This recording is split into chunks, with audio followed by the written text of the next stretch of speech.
삼재가 그렇습니다. 푸는 것은 본인의 정성으로서 임해야 정말 삼재 풀이가 된다라고 보는데, 태에서 삼재가 들어오면 입삼재, 율삼재, 날삼재 이제 나눠지죠. 나눠지는데, 애군이 많은 이 형충파가 된다든지, 그러면 그 해에는 사람을 사는 것이 늘 고비가 있어요. 그러다 보니까 오늘은 맑고 내일은 구름이 끼고 또 그 다음엔 비가 오고 하는데, 우리는 거기에 순리적으로 대처를 못합니다. 또 밝으면 밝은 대로 대처를 하지만 비가 오면 우산을 준비를 해야 되는데, 비가 오는 줄 알아도 우산 준비를 못하거든요. 그래서 이 같은 것인데, 또 이구등락이라 하는 것은 현재 우리가 고해서 불행과 또 이런 것을 액을 들어오는 것을 소재소멸하는데 근본이 있는데, 너무들 삼재간에서 들어오는 데서는 무심해요. 그래서 제가 올해 삼재에 드신 분들은 특별히 올해 조심할 것이 많다고 정초에 얘기를 해드리는데, 여기에서 어떻게 하면은 삼재를 소재소멸할 수 있나, 이제 그것을 해야 됩니다. 아까도 얘기했듯이 내 업보부터 내가 닦아야 내 후손에게 그 업이 건너가지 않아요. 그런데 우리는 불법하고 사법을 같이 겸해져 있습니다. 절에 20년을 다녔다면은 반야신경 뜻이 한 편이라도 뜻을 알아야 되는데, 전혀 불법은 내가 초심부터 시작을 해서 어느 정도까지 올라가면 그냥 내려와. 내려와서 절에 와서 오면은 불법에 대해서 실천을 해야 되는데 점점 거리가 멀어집니다. 옛날에는 보살님들이 참 절에 오면은 그저 반야신경이라든지 그저 부처님에 대해서 공부도 하고 저 진리도 하고 참회도 하고 이런 것을 많이 했었는데, 어느 시대부터는 이게 다 이제 스님한테 다 밀어지고 본인들은 닦지 아니하고 쉽게 가고 그저 노는 거, 그저 무슨 사회적인 이익이 먼저부터 시작이 되니 언제 업을 닦고 언제 그 저기를 하겠습니까? 그러다가 자손이 힘들어 했을 때, 내가 참 절에 가서 어떤 기도를 했고 내가 어떤 저기를 했는가, 그때 가서 이제 자세히 보게 됩니다.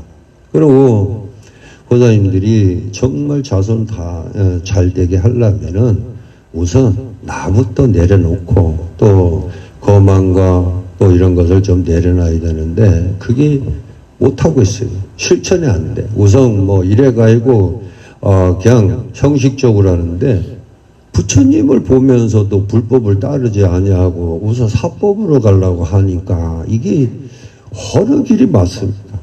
안 맞잖아요. 성불 하십시오. 내 보살님들 여기 만나면은 다른 절에 가니까, 제가 다른 절에 가니까 불자들이 불자끼리 만났는데 성불하십시오 하고 합장을 하고 서로 고개 숙이더라. 우리 절에는 그런 게 없어. 너는 너고 나는 나고 그냥 이런 식으로. 근데 그거는 길에서 만나나 어디서 만나나 법당에 가면은 보살이 아니라 성불하십시오, 성불하십시오. 그렇게 다 해. 그리고서 그걸 보고 나서 참 내가 한번 멀리서 지켜봤습니다. 멀리서 지켜보니까 다 해. 그러니까 성불하십시오라고 하니까 보살이 성불하십시오 하잖아.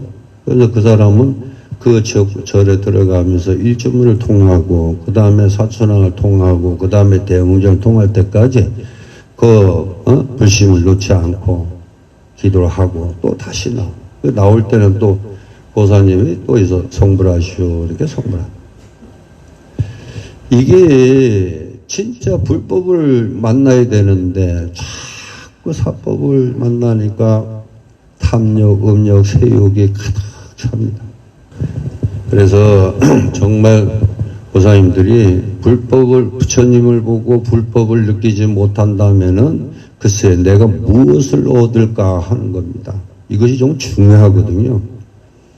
제가 요번에 우리 보사님들한테 내가 진짜 한마디를 하려고 했었는데, 새해도 맞이하고 그래서 그냥 갑니다만은, 정말 내가 봐도 이건 아니다라고 할 때가 많아요. 왜 많으냐면은, 우리는 어째 흐름이 되면은 어차피 윤회사상을 거치게 되고, 되는데, 6가지 성품의 지혜가 있다 해도 이거는 어느 때 시간이 되면 다 흐름이 되고 잊혀가고 그런 것입니다.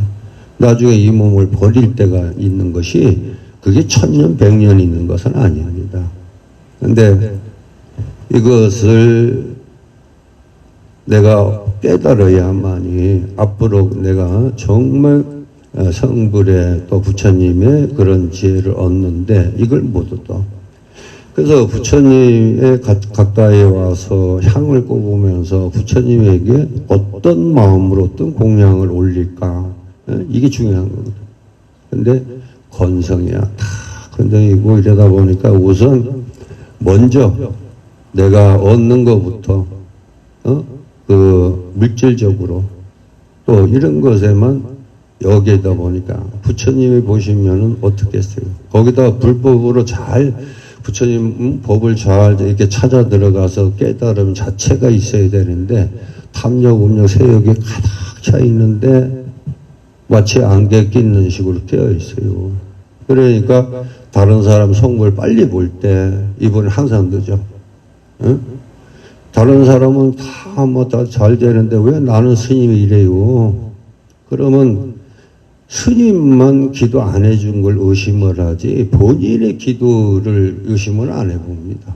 보사님들이 이 가정에도 가정법이 있고 또 사회법도 있고 여러 가지 법이 있습니다. 근데 법을 잘 지키고 잘 따라야만이 불행이라는 게 사라지는데 그건 아니에요. 그래서 항상 절에 오면은 즉신즉불해서 내가 낮춰야 돼. 최대한 낮추고 왜 낮춰야 되냐면 부처님이 계시잖아요.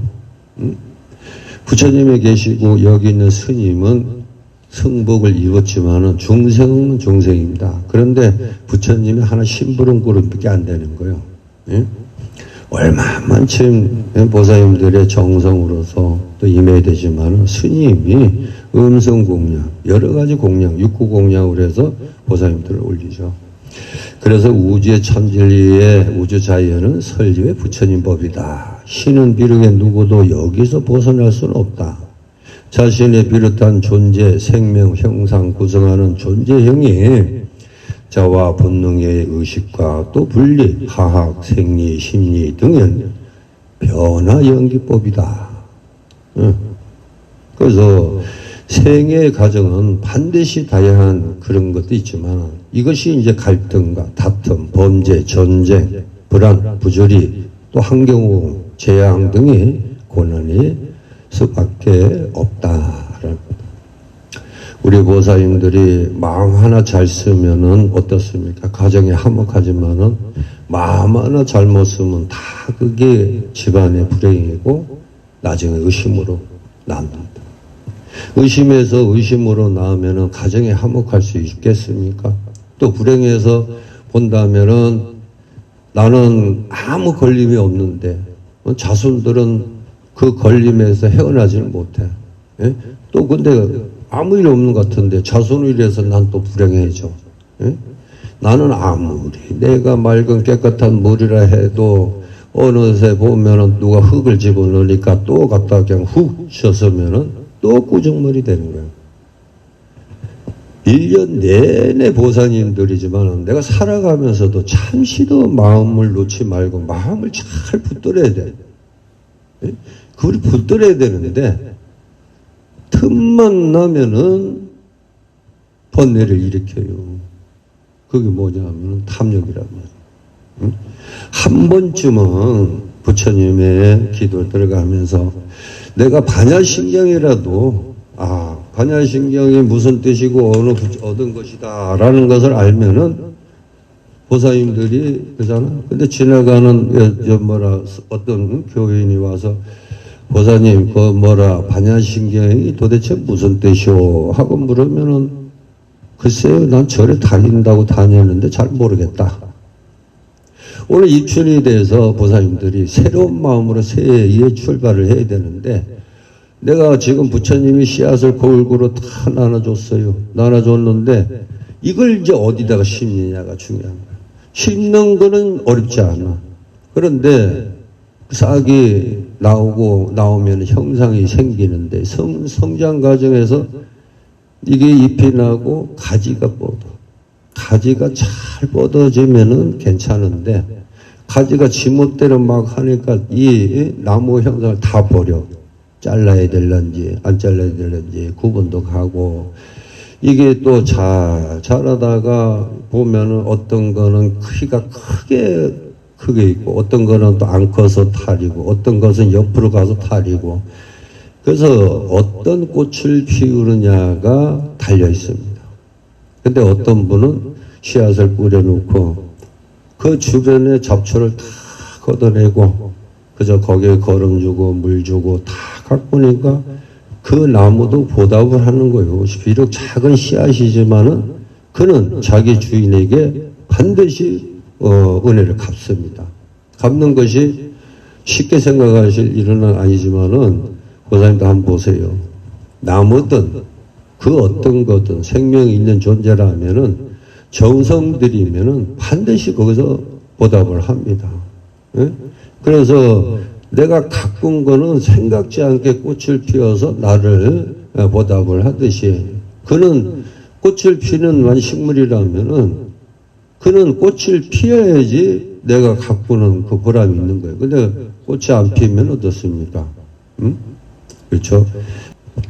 부처님의 법을 가까이 가서 내가 절에 가서 반야신경이라든지 법성경이라든지 하안경이라든지 건강경이라든지 법화경이라든지 뭐를 하나 선택을 해서 그래도 내가 지금까지 여기에 살아오면서 내가 부처님 법을 몰라서 되겠나. 그래서 뭔가에 내가 한 가지라도 깨달음을 얻어서 만약에 자손이 엄마 불교에는 뭐가 있을까? 그 뭐가 사생제는 무엇이고? 이런 거 한번 물었을 때 술술하게 답을 내줘야 되는데 못 내줘요. 그러니까 야, 뭐 그건 내가 어떻게 아나? 뭐 이렇게 얘기를 합니다. 근데 한번 삼재라는 것은 가볍게 넘길 것은 아닙니다. 그래서 항상 고난이 따르는 생로병사와 지실한 행복의 비밀을 알지 못하는 상태로 본능의 요구에 촉구해서 살아간다. 그렇죠. 마치 깜깜한 밤에 등불이 없다면은 이미 정해진 가야 될 정은 멈추게 되고, 만약 등불을 얻으면은 밝은 의 길이 나타나서 가게 되죠. 그런데 이러한 등불을 빨리 얻어서 해줘야 되는데, 우선 절에 오면은 뭐예요? 얻는 것부터 기도가 되죠. 참여하는 기도는 별로 없습니다. 내가 봐도. 정말 절에서 나부터 닦아라고 늘 얘기를 하죠. 내가 등불이 돼주고 내가 부처님 자비가 돼주고, 이런 것은 보살님들이 어떻게 내가 불법을 이해를 하고 따르느냐가 중요하고, 거기서 깨달음을 중요하고, 그래서 탐진치 삼독으로 생긴 목적을 근원을, 그 고통이 왜 어제 오늘은 좋았는데 내일은 생각지 않게 나무로부터 피해를 받아 상처를 받고 또 아픔을 당하고 갑자기 멀쩡했던 몸이 건강이 그래.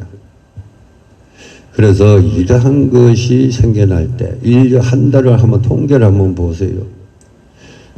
한 달을 원만하게 꾸준하게 지내는 사람이 과연 있을까요?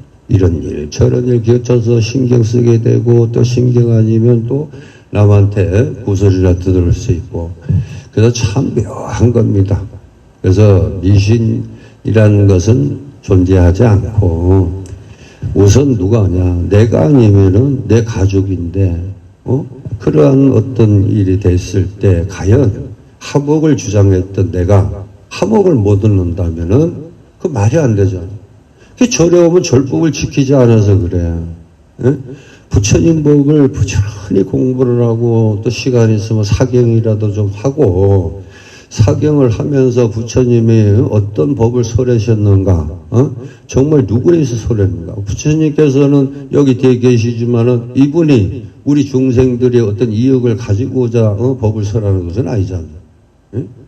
그런데 깨달음의 하나의 일등 그걸 통하려고 하는데, 만약 한자에게 법문을 하는데 그 법문을 들었다고 해서 한자가 낫겠습니까?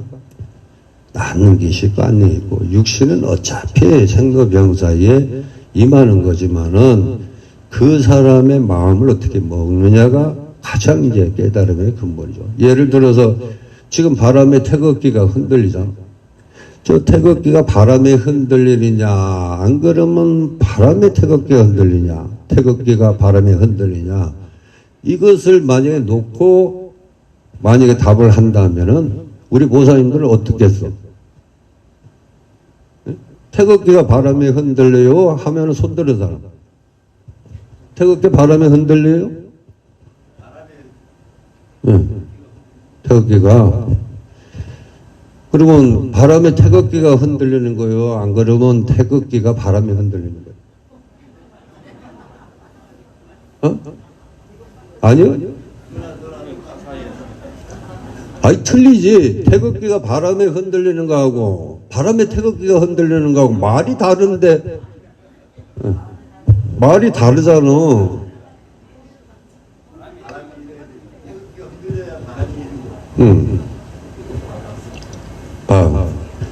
이게 문제야. 이게 착각을 일으키는 겁니다. 우리 보살님들이. 그래서 겉과 마음이 두 가지가 있는데, 저 태극기가 바람에 흔들리냐, 바람에 태극기가 흔들리냐라고 얘기를 하면은, 글쎄, 바람에 태극기가 흔들리는 것 같고, 태극기가 또 바람에 흔들리는 것 같고, 이거 참, 두 가지 중에 답을 하나 내야 되는데, 답이 안 되는 거야.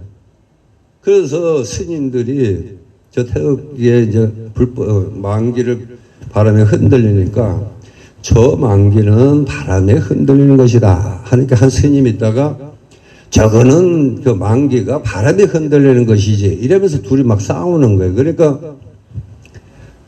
원어대사님이 하시는 말씀이 뭐라 했어요? 저거하고 태극기 흔들리는 것은 자네들 마음이 흔들리는 거 아닌가? 마음이 흔들리는 거지 저거하고 뭔 상관이 있느냐라고 하니까, 그때서야 이 스님이 깨달음을 얻어요. 그래서 우리가 그래요. 여기 들어와서 내 마음은 올 때는 그러한 마음이 아닌데, 어느 한순간에 뭐가 어떤 업을 가리는지 내가 원했던 것을 전달하지 못합니다. 그만큼 내 마음이 흔들린다는 거예요. 그래서 절에는 절대 부처님을 보면서, 부처님이 여기 지금 보이시잖아. 이분이 보면서 내가 물론 소원상일이지만은 소원에 이르는 그 과정도 소재 소멸할 수 있는 것을 해야 되는데 그게 못해요. 그래서 우주의 참진리의 행복은 실체의 뜻이고, 또 부처님의 법과 또 법칙과 정신을 알지 못하고 살아가고 있다는 사실에 대해서 착각에서 출발해서 행복의 문을 드는 지혜의 문을, 열쇠를 알아야 한다. 네? 맞죠? 그래서 자신과 상대, 현상, 환경, 신상, 이걸 확실하게 이제 얻어야 되는 부분이거든요. 그래서 나는 왜 안 될까? 나는 왜 할까? 남들은 다 얻는데 왜 나는 못 얻을까라고 생각했을 땐 딱 하나가 있을 겁니다. 내가 부처님한테 가고 싶고 이때까지 부처님에게 그도 공부를 하고 했다지만은 무엇인가 막힘이 있다라는 거거든요. 그럴 때는 방법이 있습니다. 아까 얘기했지만 절에 오면요, 사법은 절대 써서는 안 되고, 여기 절에 오면은 부처님이 보고 계시니 부처님이 어떤 법문을 하셨는지 어떻게 하는지, 내가 지금 힘이 드니까 어떻게 이걸 임해야 되는지는 알아야 된다는 얘기입니다. 그런데 나라고 안다는 것은 전혀 없어요. 그래서 내가 항상 마음을 잘 붙들어야 된다고 늘 얘기를 합니다. 근데 마음은 하루에도 수십 가지를 왔다 갔다 해요. 그래서 어떤 사람들은 보살님, 스님, 저 마음이 많이 아파요. 그래서 어디가 이렇게 아파요? 그러니까 마음이 많이 아프다는 거예요. 가슴. 그래서 막 울어. 이제 다 우셨어요. 그러니까 예. 그럼 마음을 나한테 주세요. 예? 주세요. 그러니까 보사님이 처음에 그냥 울다가 가만히 저렇게 마음을 달라 그러니까 울음이 딱 그치는 거예요. 근데 마음을 암만 찾아봐도 없네요. 내가 보기에는 보이는데 왜 안 주냐고. 그 마음을 달라고 이제 이러니까 그 보사님도 당황해가지고 어디 갈지 모르. 그래서 이것을 보사님 나는 보사님이 지금 마음이 보이는데 왜 그 마음을 안 주느냐고 그러니까 이 보사님이 한참 그러다가 스님 제가 아무리 찾아봐도 없네요. 그 참 이상하지. 나는 보이는데 왜 보사님 못 볼까? 그걸 주면은 돈 한 번도 안 받고 내가 깨끗이 해가지고 줄 테니까 달라 그러니까 결국 참여를 한다라고 합니다. 그만치 우리 마음은 늘 이렇게 흔들림이 많이 생겨요. 이걸 잘 붙들어야 자손들에게도 마음을 어떻게 잘 붙들어 주는 것이 가장 문제됩니다. 예? 그래서 모고 연화경에 보면은 우주의 통일체계의 진리다. 이것이 근본의 현실에서 행복 세계를 구원하는 법과 행복 불교이다라는 거예요. 어? 그래서 내가 충분하게 내 가정과 내 사업과 내 모든 하는 일을 원만하게 의지를 하고 이런 것 때문에 우리가 살아가면서 부처님의 진리를 점점 가까이 가는데 그러한 분이 없어요. 그래서 우주의 참진리 자각하고 자신의 능력과 지혜를 발휘하여 모두가 이로움에 기억하고 자유와 조화, 질서, 사생, 평등, 평화, 안정을 바탕으로 하는 이상하게 세계로서 구원한 진리에 섬유하면서 그 자체를 존재를 실현한 보살이 되어야 된다. 네? 맞죠? 잘 이해가 안 가시죠? 큰일 났다. 내가 아까도 얘기했는데 보살님들 나 태극기가 아니여. 바람도 아니고 쉽게 생각하세요. 쉽게. 내가 어렵게 생각하고 그래서 내가 법문을 이 말 그대로 이것이 저것이다 얘기를 하면은 보살님들이 스님 반드시 저것이 이것이다 라고 했는데 이것이 저것이다 그러면 또 이리 갔다가 저리 갔다 하겠습니다. 근데 그러지 마시고 올해 입춘 때는 새로운 마음 지난날의 모든 그런 어떠한 것이 있든 악업이 됐든 선이 됐든 어차피 과거의 일은 얻지 못합니다. 예? 어차피 그 과거에서는 얽매이고 현실에 돌아온다면은 그건 안 되거든요. 어제 일도 과거 일이요. 그 과거는 현재가 될 수가 없으니 다 버리세요. 다 버리시고 다 놓고 오늘 입춘을 맞이해서 새롭게 예? 새롭게 나에서부터 시작이 되는 겁니다. 그래서 시작을 해서 나는 올해 부처님에게 원을 세우는 거야. 보살님 기도는 전전행위가 있어야 되지 아무 의미 없이 기도를 임하는 것은 그것도 좀 그래. 그래서 확실하게 부처님의 그 원력을 아시려면 원을 세워야 됩니다. 원이 뭐냐? 나는 올해 건강하게 해주십사. 안검 자손을 잘 되게 해달라든지 어떤 세 가지의 어떤 원을 세워서 그걸 1년 내내 발언해야 되거든요. 발언해야 되는데 내가 중도에 가니까 2가지는 잃었어. 근데 낮에 가고 1가지는 잊어버려. 근데 그걸 자세히 그 다음 해에 가서 보면은 아 나는 작년에 이렇게 기도를 했으니까 이렇게 이루어졌다. 예? 그걸 알아야지 다시 또 전진행이 생기는 거예요. 근데 그 전진행이 모르고 그냥 뭐 어떻게 됐든 간에 스님 뭐 자기네들 이용만 생각하지 그 업은 참으로 무겁고 무거운데 스님인들 대신 해줄 수 있는 것이 얼마까지 되겠냐 이게. 그저 스님에게 해와에 내 축원해주고 부처님한테 전원 전달해주고 그게 다야. 그런데 오해 보면은 일요일 아니고 평일 되니까 원래 300명이 입제가 끝났어요. 그럼 300명이 다 와야 되는데 300명이 안 오는 거예요. 그리고 그 나머지는 다 뭐냐, 아이, 스님 어떻게 해주세요. 예. 뭐, 어쩔 수 없다라고 이제 뭐 직장이 또 그러니 어쩌니 하는데, 그게 나라고 어떻게 그 달력을 일요일날 딱 바꿀 수도 없고, 또 일요일 할 수도 없고, 내 참 진짜 난처하더라고요. 그러니 이러한 것을 다 하자면 안 돼요. 부사님들도 정말 내 가정을 생각하고 내 자손을 생각한다면 삼재라는 반란이라는 것이 그 액을 당하지 않도록 해주셔야 됩니다. 그래서 날삼재, 풍삼재, 수삼재, 도병삼재, 이 삼재라는 것이 참 많아요.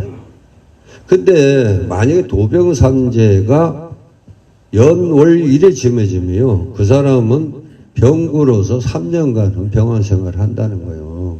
그게 삼재예요. 도병삼재가. 그리고 삼재가 있으면 그 다리 이렇게 적혀져 있어요.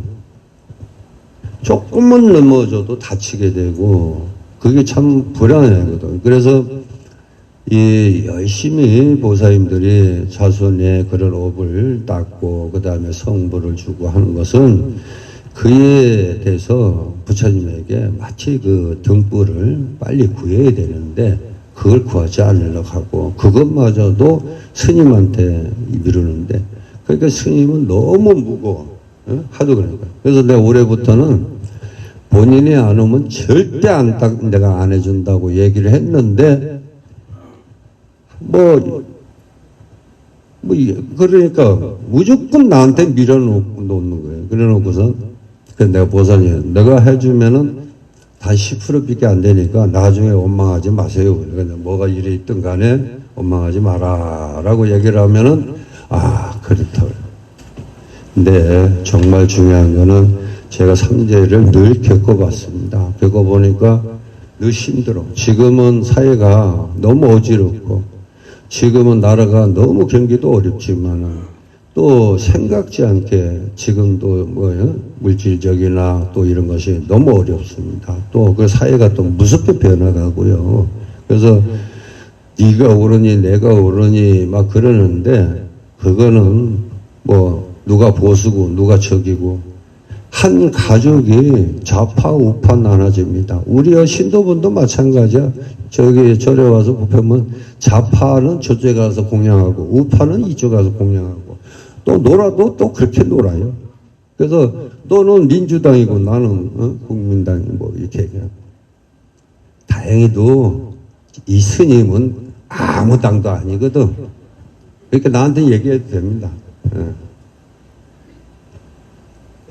그래서 보살님들이 올해는 계획을 세워서 정말 내가 이 세 가지 많이 하면 안 됩니다. 많이 하면 되니까 그저 자손들에게 그저 건강하고 그저 하는 일이 원만하고 그저 인연관계가 도토하고 이런 것을 발언한다면은 내가 부처님에게 어떻게 해야 됩니까? 참여를 해야 돼. 참여. 알게 모르게 지은 죄 일시에 참여하고 모든 것을 참여하죠. 어떠한 것도 참여하고. 그러면 그 공부를 좀 해야 될 거 아니에요. 공부를 안 해요. 왜 안 하냐면은 그전에는 여 앉아서 108연주라도 돌리는데 요새 108연주 거는 사람 내가 여 한 번 보사님 있네. 두 분 계시네. 아는 거로 108연주가 무슨 뜻인지도 몰라요. 어느 때 시작해야 되는지 이걸 알아야 돼요. 그래서 스님한테도 지만 나는 이 법당의 절에 또 들었을 때는 반드시 불법을 시행해야 된다. 그래야 보살님들이 세세생으로 이어갈 공덕이 생긴다는 겁니다. 그래서 우리가 어떠한 일이든 간에 올해 입춘을 기준해서 내가 어떤 사람이 돼야 하고 어떤 저기를 해야 된다는 거 이거를 꼭 명심하고 또 여기 오면은 그래도 부처님에게 이런 이제 지견을 들어가야 되지 않나라고 봅니다. 늘 건강하시고 오늘 법회에서 마치겠습니다. 성불하십시오. 네.